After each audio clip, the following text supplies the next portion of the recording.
સંજય વસાવા સામે ચૈતર વસાવા ક્યારેય નહીં માગે માફી.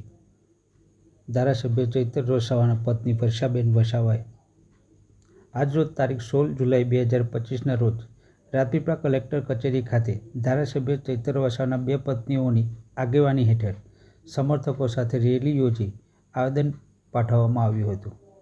ત્યારે સંજય વસાવા દ્વારા પત્ર લખી જણાવવામાં આવ્યું હતું કે જો ચૈતર વસાવા સમાજ સામે આવી સાગબારાના તાલુકા પ્રમુખની માફી માગે તો હું કેસ પરત ખેંચવા તૈયાર છું.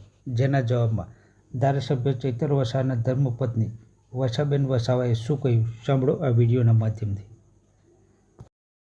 અને ચૈતરભાઈ સાચા છે કેમ કે સંજયભાઈ સમાધાન પર આવ્યા છે પણ ચૈતરભાઈ જેલ વેઠી છે અને સમાધાન નથી કરવાના કેમ કે જેલ વેઠી છે અને આ કેસમાં સંજયભાઈ પોતે આરોપી છે અને ચૈતરભાઈ સાચા છે છતાં પણ એમને ગુનેગાર છે એવું જણાવવા માટે માફી મગાવડાવે છે.